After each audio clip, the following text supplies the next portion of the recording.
dreams in our eyes. The crowds roar like a storm on the wind. We're the underdogs fighting again. I believe that we will win.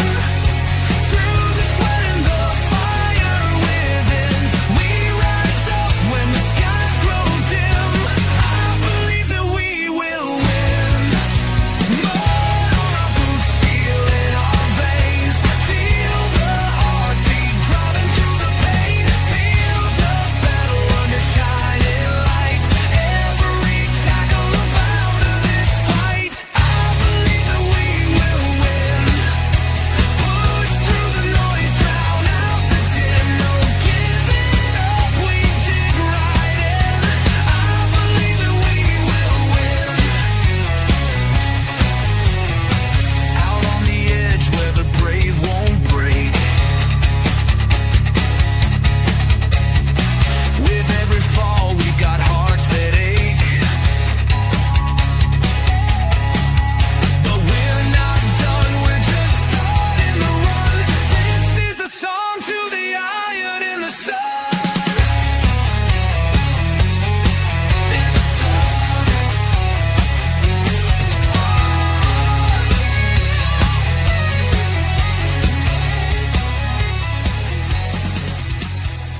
Shouts from the stands echo.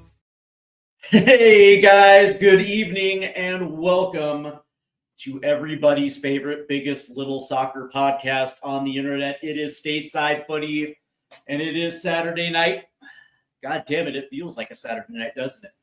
All right, tonight, man, we have ourselves a fantastic show as we are talking a little bit about the single entity model in Major League Soccer, the effect that it's had on the effect that it's had on the U.S. pyramid. We're going to get into whether or not long-term this is a sustain. This issue is going to be sustainable for Major League Soccer. As we know, the USL is coming into the big leagues in a couple of years, and of course they are going to introduce it.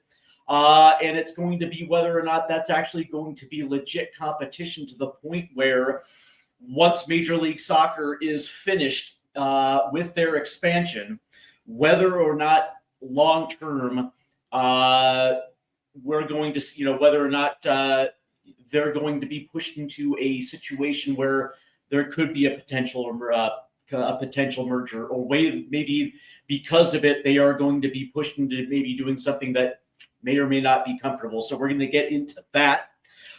Before we do it, make sure you hit the like and subscribe buttons and also hit the notification bell so you don't miss out on any upcoming Stateside Footy. And of course, every Monday we do USMNT Yanks Abroad. So also make sure you hit the like and subscribe for that as well too. All right, let's go ahead and get into it because we do have some news and notes to cover. And we are going to start in LA. And man, there is some devastating news for the Galaxy as their essential wonder forward Riqui Puig unfortunately had to have ACL surgery again. And of course, Puig missed last year because of the exact same injury. Apparently, something happened in his recovery.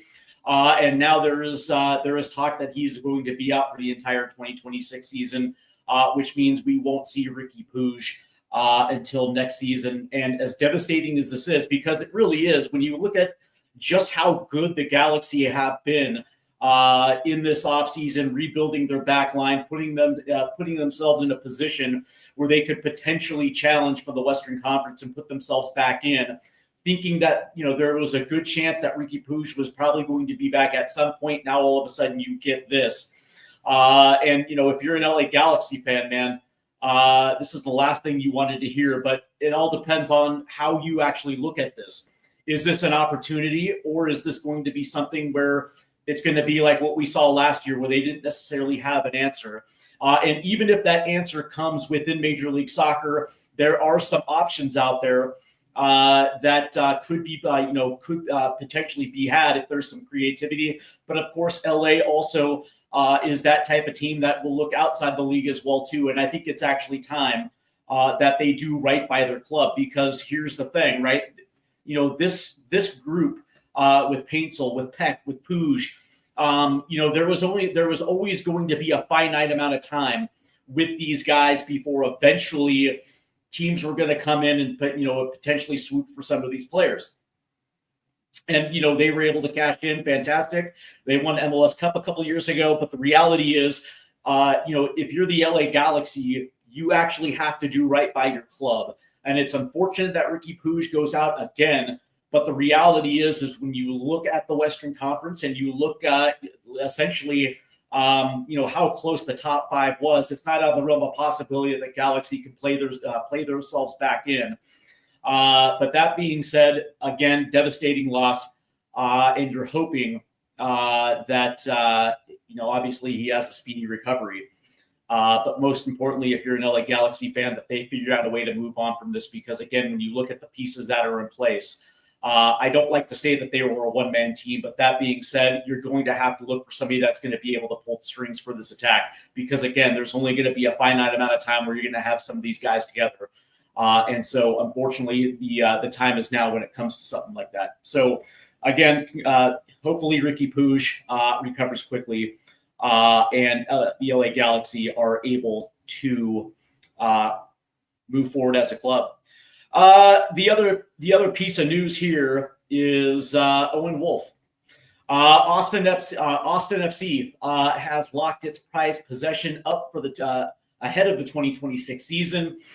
He signed a long-term U22 initiative contract after a season in which he scored 7 goals and 8 assists, an absolutely banger of a season for the U.S. Youth International. Now, if you're a member of USMNT Twitter, apparently the sky is falling, and this was the worst thing that possibly could happen.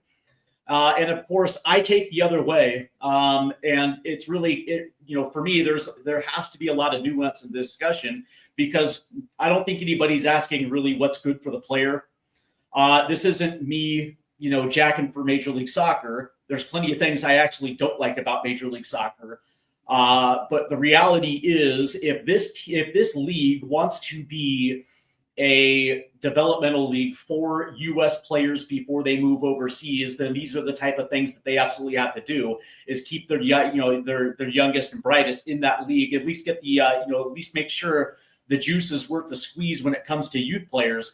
Now, don't get me wrong. Do I eventually want to see this kid go over and test himself? Of course I do.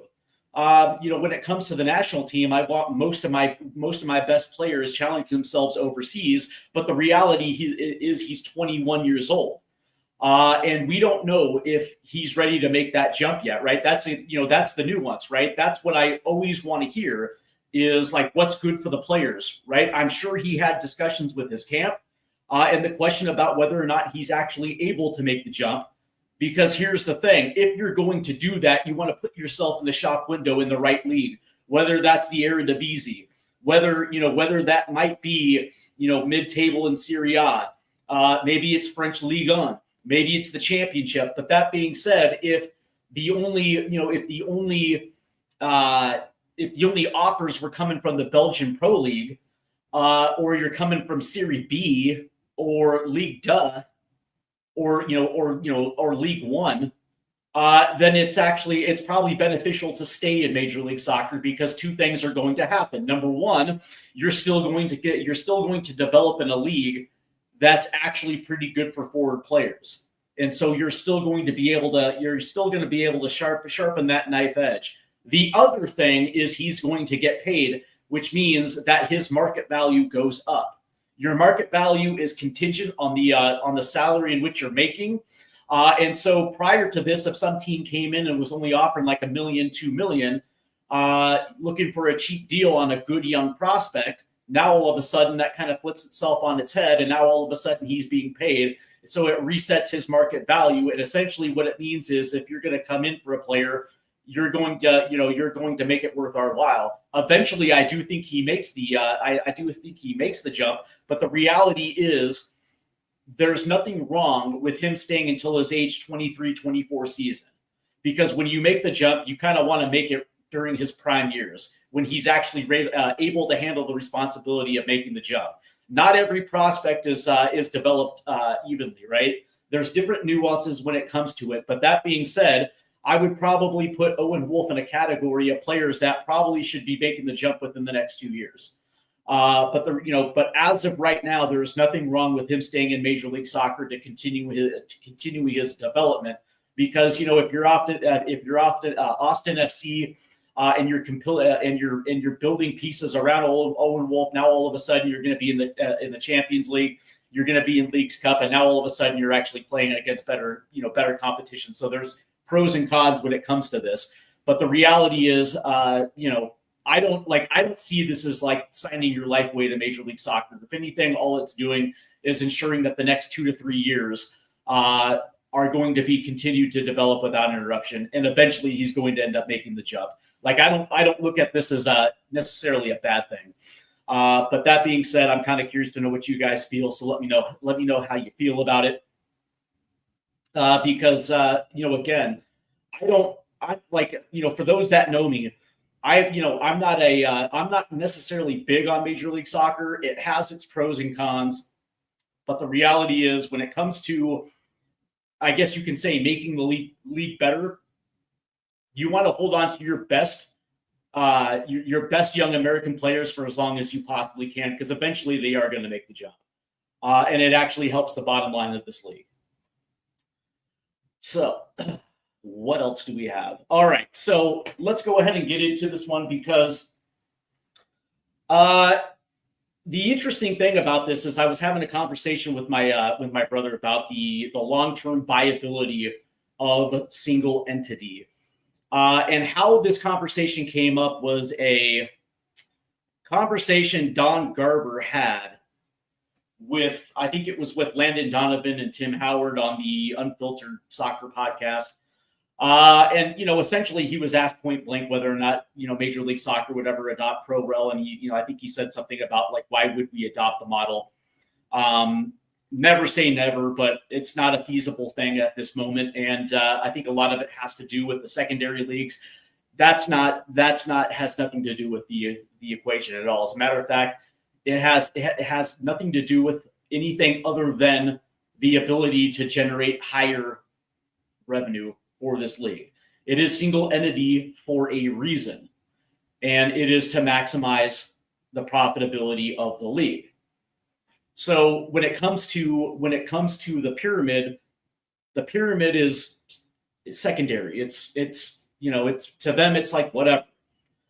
There's, like I'll give you a good example. A couple of years ago, before MLS Next Pro, the academy teams, the Sounders 2 or the Galaxy 2 or the Red Bull 2 were playing in the USL. But that being said, the reason why they took them out and created their own secondary league was they didn't want money dropping into the lower leagues. They wanted an environment where they control where the money went. And from that standpoint, you can understand their desire to keep it where it's at. But let's take a step back really quick and understand exactly what we're dealing with, because I don't think a lot of people understand exactly how we got to this point. So when Major League Soccer was first being developed in 93, 94, it was actually developed with the idea of promotion relegation. It was actually in its first original charter. And at the time, if you guys knew this, at the time, we actually had multiple divisions at the time. And Major League Soccer was coming in as obviously the first division, but we also had the A-League at the time. I don't know if you guys remember the A-League. The A-League eventually ended up going into what is the modern day USL. At the time, they were the second division. As a matter of fact, they were actually first division before Major League Soccer came in. But they go down to the second division. And then you had the United Soccer Leagues, which was the USISL, which operated its own second division. And of course, it had a third division pro league as well too. And it was the USISL Pro League that had teams like the Charleston Battery. And then of course it had the the USIL Premier League as well too, which came right under it. So there were actual thriving tiers at one point. And the idea was that when Major League Soccer got a footing, that they would bring the rest of the pyramid up. But as we get from 93 to 94, and then we have the success of the 94 World Cup, and investors actually started putting money in, and I'm talking about Robert Kraft. You had the Hunts. You had a lot of these NFL guys that showed the powers that be at the time exactly, a model of sustainability under a single entity, because they actually controlled pretty much everything. And it was in these meetings that they adopted the single entity. And a single entity means that the league not only controls the teams, but also controls the players. And that's still true today. That's why Major League Soccer doesn't have clubs. They have franchises. And all the players that play in this league aren't signed by the franchise. They're actually MLS contracts. They're actually controlled by the league. And the interesting thing about this was that it was set up because of the reason why they say this, and the reason why they wanted to do this was because of the failure of the NASL. Now, if you guys remember back in the day, in the 1970s, there was a time where the NASL was extremely popular, and of course, these were teams that were actually independently operated, right? So, like when the New York Cosmos signed Pele, they were responsible for making sure Pele got paid. Same thing with Franz Beckenbauer, Carlos Alberto, and it was in that where you had a couple teams that were competing in an arms race, and a lot of people think it was because of this arms race that ultimately sunk the league. There's still a lot of people that actually blame the New York Cosmos for the demise of the NASL, and that wasn't the case at all. As a matter of fact, was when you go from 12 teams in 1972 to 24 teams by 1977, and the rapid expansion in such a short period of time, without necessarily having a base of players in which there was no academies, so there was no base, there was not a lot of youth soccer at the time. So from that standpoint, there just wasn't a lot of sustainability. Ultimately, that's what ended up sinking the league. It had nothing to do with the autonomy of owners willing to go out there and pay players. And so it was this excuse that Major League Soccer decided, hey, we don't want to make the same mistakes as the NASL. We don't want necessarily independent operators being able to do what they want outside of a league structure. So we're going to control the environment. And that's what we have today. And at one point in time, Major League Soccer almost went by the wayside after the 2001 season. It nearly went out of business. And of course, there were three guys. It was Robert Kraft, Phil Anschutz, and Lamar Hunt that ended up buying all the teams and keeping it afloat. And then, of course, by the time we hit 2007, David Beckham had already come over. And at that point, we get into what we consider the expansion era. But the interesting thing about this is it's the long-term viability of single entity, because we're not done expanding in Major League Soccer. As a matter of fact, I was reading yesterday, and I actually got a hold of somebody that kind of understands what's going on. I think Major League Soccer wants to expand this thing to 40. And essentially what you're going to have is, 2 tables of 20. And that's going to be where they're going to draw the line. It's interesting, though, because the interesting thing is USL comes into this equation. And more oftentimes than not, when you have viable competition, it has a tendency to throw a wrench in things. As of right now, Major League Soccer has a monopoly on U.S. soccer, and it's the way that they've designed it. Now, I don't know if you guys know this about me, I actually do believe in the free capital system. I actually do believe that each and every one of you should be able to go out there and plot your own course and make as much money as you possibly can. But understand, there's always going to be competition for your skill set. There's always going to be somebody else that is going to be pushing your bottom line. It's inevitable. It's inevitable. And that's actually what kind of makes this country great, is that you have the ability to go out there and do something fantastic. And with this, in the context of Major League Soccer, though, you wonder whether or not there is going to be a sense of stagnation in this league. Because I think we're already at that point where I think a lot of fans, even U.S. soccer fans, look at the league and look at it as kind of like a fugazi. It's kind of fake, because there is no club system in this country. There is no club system. It is a franchise model based league where essentially the league controls every single aspect of it. The money doesn't go down the pyramid. It only goes about as far as MLS Next Pro. And from that standpoint, Major League Soccer does not have a fiduciary responsibility of wanting this league to grow. The game to grow in the United States. That's not their responsibility. Their responsibility is to make sure that Major League Soccer is around for the next 25 years. And if there was no viable competition from that standpoint, you would probably assume that in 25 years, Major League Soccer would have a thriving league. And in 25 years, maybe things are going to be a little bit different as far as the salary cap and the roster configuration. But the interesting thing, though, is that in 2 years, USL is joining the first division. And it's interesting because the USL is not a single entity model. It is what the NASL used to be. It is independently operated, and it is a club-based league.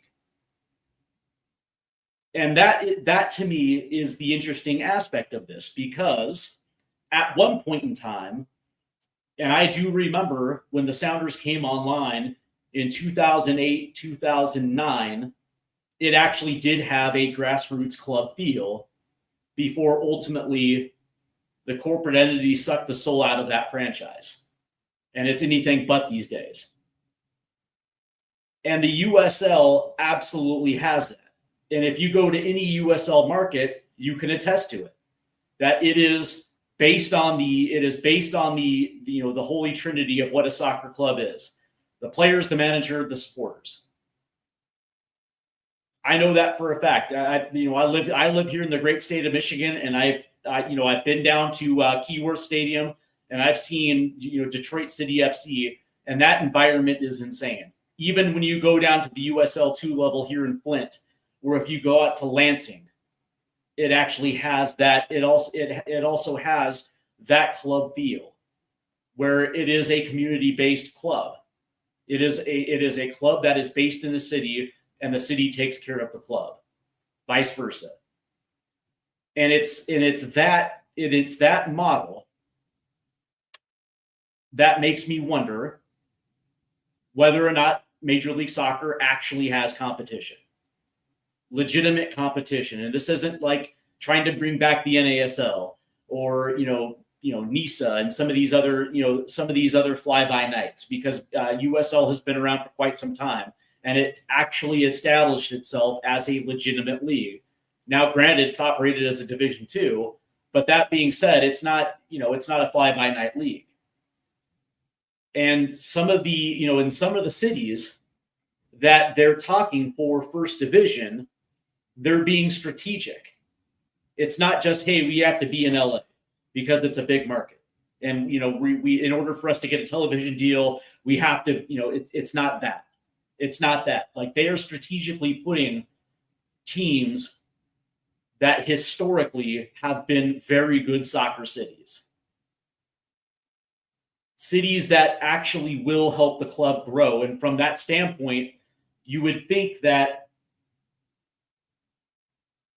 you would think that not only is it going to be supported, but from that standpoint, we're going to actually end up having entertaining soccer.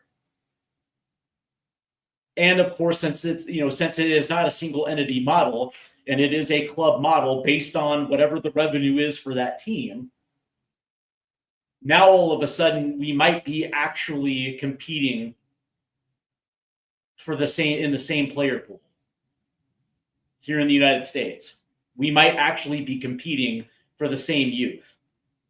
Because one of the things that is going to happen is that the geographical first right of refusal when it comes to youth in this country is not going to be dominated by Major League Soccer, because they're not going to be able to. Because if there is a team, for instance, I'll just throw this out there. Let's say that Detroit City FC makes the jump to the first division, right? As of right now, we don't have a Major League Soccer team, but the state of Michigan is divvied up by what? 2 teams, Columbus and Chicago. That's not going to be the case anymore. It is going to belong to the state of Michigan is going to that territory, I guess you could say, is going to be manned by Detroit City FC. There's not going to be territorial restrictions anymore, because unfortunately U.S. Soccer would get sued if they tried to do that.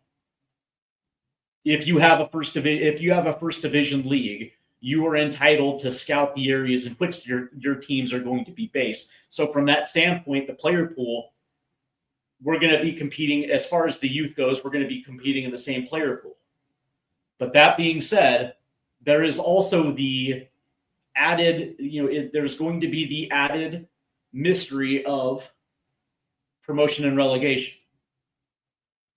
Now, originally, how this is supposed to go is that initially it's going to be within USL only. So between the USL Division 1, the Championship, League 1, League 2. So within four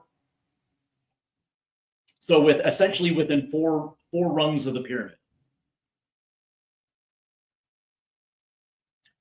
And they're going to test run. They're going to find out what works. They're going to find out what doesn't work. Now this is, there's other things that have to be taken into consideration, right? Because if you're a USL First Division team and you get relegated, are there going to be parachute payments that are going to allow the team to continue to pay the wages and allow them to go straight back up? Is there not going to be parachute payments? Are they going to have to adjust? All that's going to have to be figured out. But that being said, if the USL is targeting soccer-rich markets specifically, and they're competing in the same player pool, and promotion relegation happens to work, and it's actually compelling TV, which it is.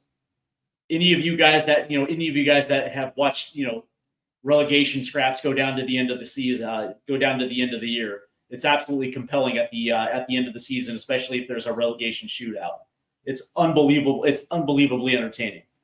But the word is that if it's successful,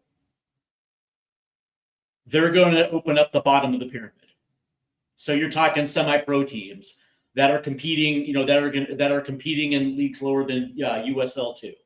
Semi-pro teams that are in towns, that are community clubs, that have the ability to have infrastructure in place so they can actually grow as they climb the pyramid. Which actually means that the U.S. Open Cup is going to be something special again. 100% that's going to mean it's something special. But there's the other equation is also, if they're a Division 1 sanction league, are they going to be allowed in the Champions League? You would think. Last time I checked, I think the Canadian Premier League has an entrance into it. You would think. And so from that standpoint, the USL is going to be competing in multiple competitions with Major League Soccer. So what does that do? What does that do to the single entity model of Major League Soccer? And especially if they're going to continue to try to expand. Eventually, what's going to end up happening is the bubble in which Major League Soccer currently lives in, and make no mistake, it's a bubble. Because the franchise valuations are out of whack. It's not based on any metric that absolutely makes sense to me.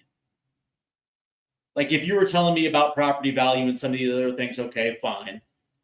I would probably listen to it. But the reality is it's,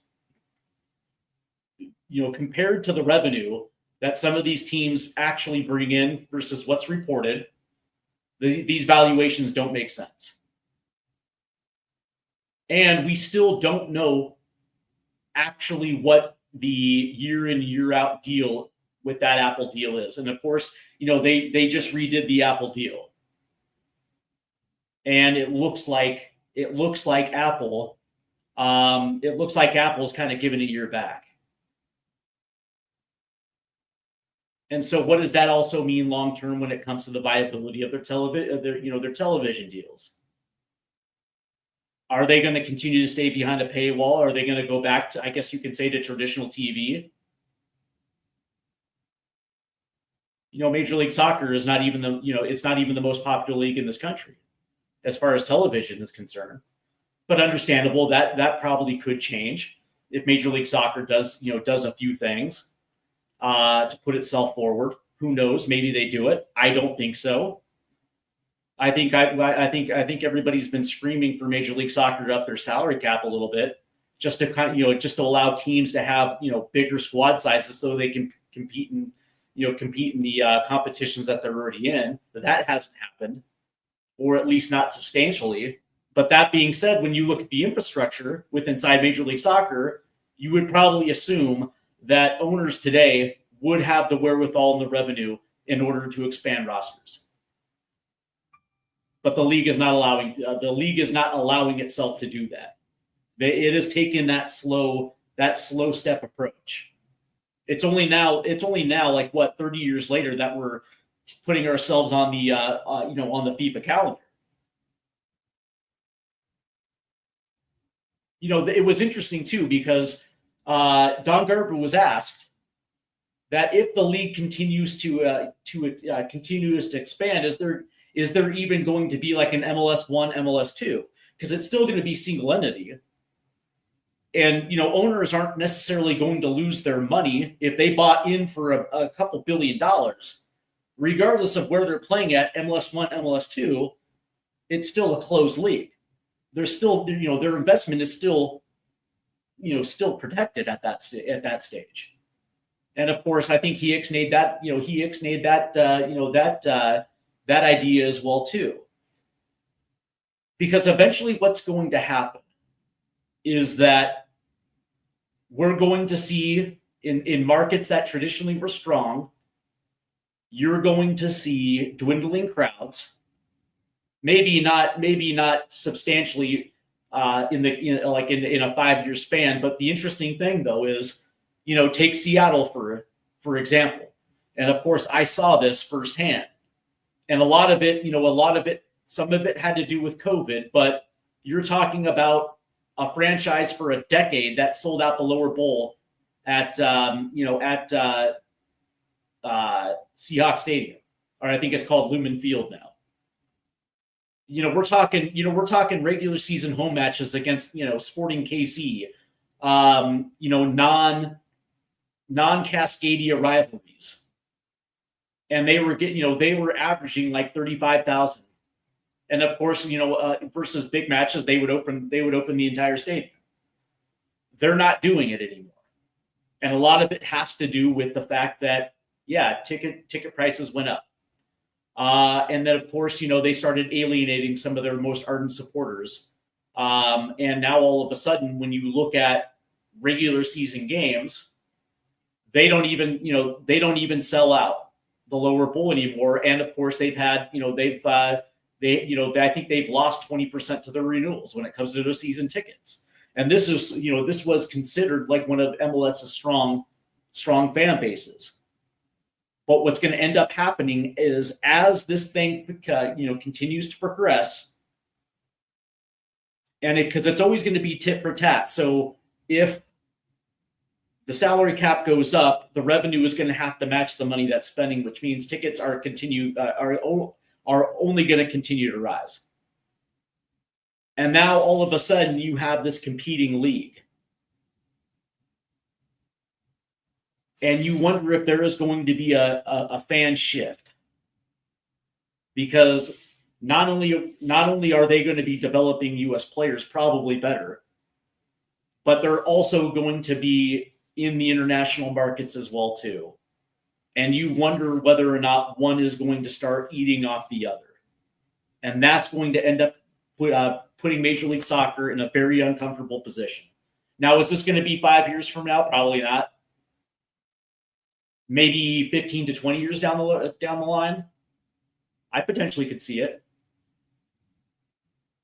Because what happens in the first 5 years if promotion relegation actually works out?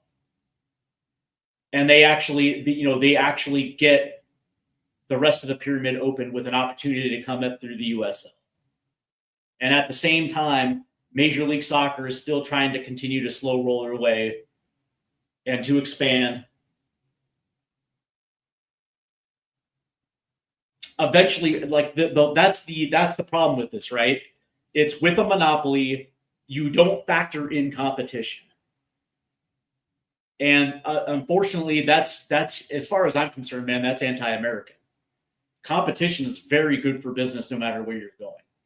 And especially if you feel like you got the product, you're going to make sure that that product stays. But that being said, one of the things that pisses people off more than anything is when you insult their intelligence. That's the one thing that pisses people off. Because what's interesting about this, and let me pull this up real quick because I just actually saw this a couple days ago.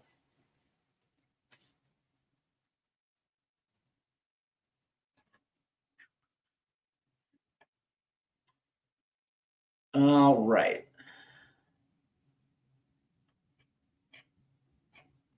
Yeah, because here's the interesting thing, right? LAFC is valued at $1.28 billion. $1.28 billion. Get the fuck out of here. There's no way. All right, let's do this right here. Here we go. So, yeah, here we go right here. It's funny because the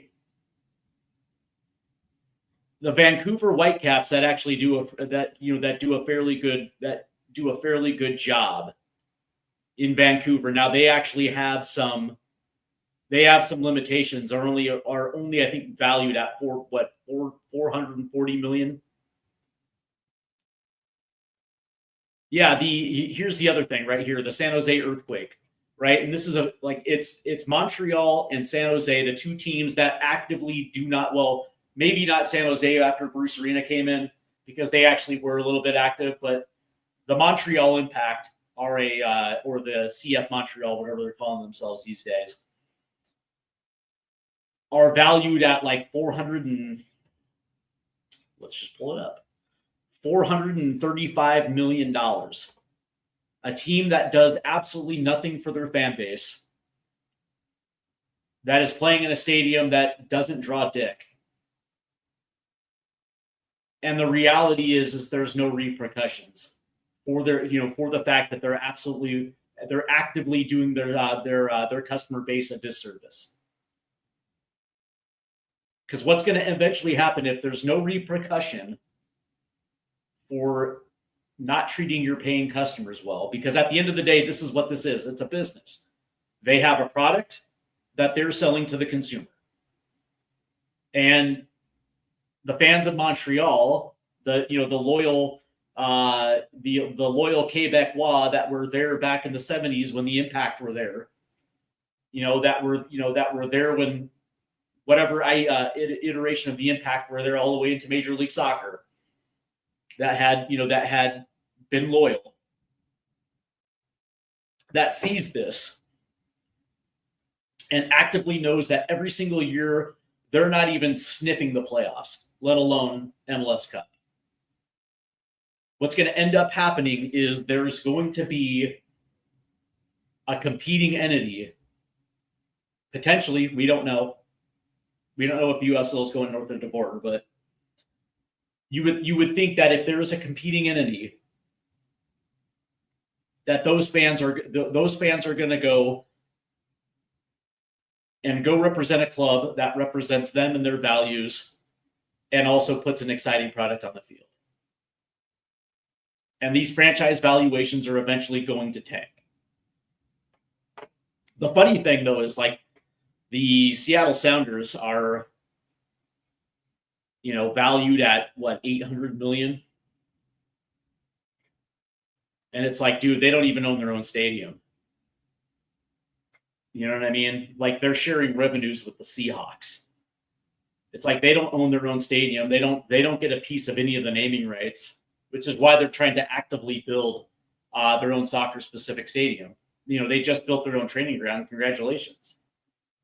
But, since they won the CONCACAF Champions League in 2022, they have actively raised ticket prices, alienated fans, and have actively not been the same franchise they were 8 years earlier.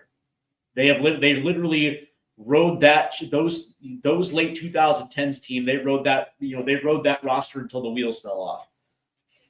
And I'm not saying that they don't spend, but they're not nearly competing on the same level as they were.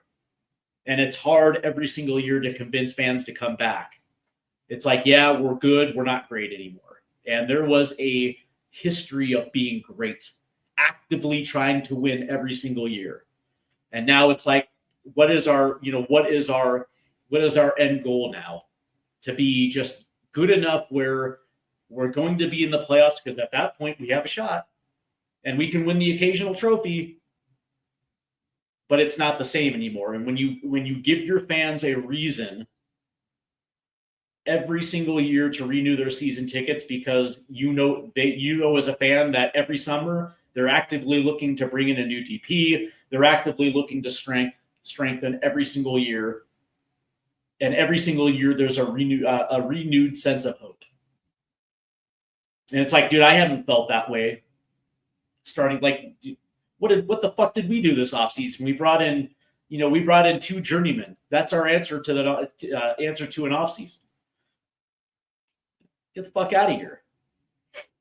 But that's the interesting thing, though, right? So, what happens if there's a competing entity in the Puget Sound area? Interesting. I don't think the USL is going to do that. You never know, but I would probably think that they're going to be strategic with their 8 to 10 teams starting off, or whatever it's going to be. And I would probably assume that within 10 years, growth is going to be so good to a point where Major League Soccer is going to have to do something to either circumnavigate the problem. I don't think they're ever going to merge, but you get what I'm saying. They're going to have to do something that makes them uncomfortable, and there's going to be a crossover where Major League Soccer is going to be forced into doing something that at the time they probably never thought they would have gotten to that point. And it's either allowing owners to pretty much spend whatever the hell they want to spend, because more often, like when you look around the league, most clubs own their own stadiums now. Like, they're not sharing anymore. Those days are over. So from that standpoint, they control their own revenue streams. And so, when you look at Miami already trying to circumnavigate their own roster rules in order to continue putting talent around Messi, you would probably think that there's going to be a group of owners out there that are like, yeah, okay, cool. That's one way of doing it. Ultimately, when I think about U.S. soccer, by the time, so I'm 44. In 20 years, I want to see substantial growth when it comes to not just our domestic top flights, but also the national team, but also as a federation as well, too. Because it's going to be interesting to see exactly how this plays out. Because as of right now, U.S. soccer is in the back pocket of Major League Soccer. Because as of right now, they're the ones that are drawing all the revenue right now. And that's not anything that is new, right? Because when you look at England, right, the Premier League obviously far and away is the breadwinner there, and of course they take care of the rest of the pyramid. And in an effect, the FA is beholden to them. Makes sense. So when Manchester City can have 115 infractions and let it drag out for 5 years, and ultimately we know that nothing is going to happen to them, Chelsea, whatever the case may be, you can understand it. It's like, I get it, right? They're the team that draws the most revenue in the league, and they're part of the reason why the Premier League are what they are. And so from that standpoint, that's nothing new. But eventually what's going to end up happening is something is going to crack in the next 20 years. And it's going to be interesting to see if the single entity model is going to survive, because my bet is that it won't. And that what's going to end up happening eventually, now I don't know if this is going to be in my lifetime, but what's going to end up happening is there's going to be teams that are going to fold. I would almost bet money on it, because again, you cannot insult your customer base year after year and try to sell something that you know for a fact that you're not going to be able to get away with it, right? That's the definition of a snake oil salesman, right? What was it? Over-promising, under-delivering. Because as of right now, there's probably 5 teams that are actively trying to win MLS Cup every single year. The rest are just kind of poking around in that risk-averse sustainability bubble, right? They're just there to collect the revenue.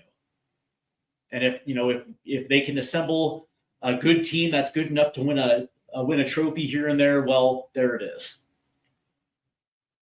And it's going to be interesting to see exactly how this is going to play out over the course of the next 10 to 15 years. Because if you ask me, something is going to crack, teams are going to fold, and at that point, does the pyramid open? Is there going to be a merger? I doubt it. But that being said, but what happens? What happens if everything works out for the USL? And they're not just competing, but they're rapidly growing to the point where the rest of the pyramid is united behind them. That's going to be the interesting thing. But as of right now, right, people get mad at Don Garber for saying this outlandish shit, and it's like, dude, he's MLS commissioner. He is beholden to his investors. That's it. As far as he's concerned, they're doing it. As far as the rest of the league is concerned, he's doing a good job. And if it's not Don Garber, it's going to be some other yes man that's going to come up from behind him and continue to carry the mantle, right? The infuriating thing is the fact that the one thing that I don't like is the fact that, he writes rules that for U.S. soccer that only benefits one and not the entire pyramid. And to me, that's the fucked up part about the entire thing, is because competition, again, is good for everybody. In any line of work, it is good because it actually brings out the best. And that is what's going to make U.S. soccer better, is that competition. Whether it's competing for youth players, whether it's developing better youth than your competitor, whether it's competing for transfers, these type of things where it's going to you're either going to have to respond or you're going to have to walk away. And right now, the way that Major League Soccer is set up, and of course, because they're going to have 30 years as the top flight, it's going to take time. But that being said, eventually, what's going to end up happening is the single entity model is going to plateau. It's going to plateau. because as of right now, Major League Soccer lives in its own bubble where the money stays exactly where it is. And that's how you know. That's how you know that Major League Soccer doesn't give a shit about U.S. soccer as a whole. Yeah. So, well, I'll tell you what. This has been great. All right. So what's going on for the rest of the week? Of course, we have tomorrow. We actually have another Premier League live stream. We're going to be returning on Monday for USMNT Yanks Abroad. And this week I'm actually working on an interview. I got to get back to them, which is actually kind of a big interview. So definitely look forward on the post. I will be announcing that interview on my post on my YouTube page. So do yourselves a favor and make sure you hit that like and subscribe button, and also hit the notification bell so you don't miss out on any upcoming Stateside Footy content. So, all right, guys, I want to thank you guys for tuning in, and I'll see you soon. You guys have a great Saturday night, and hopefully your Sunday goes better. Take care, guys.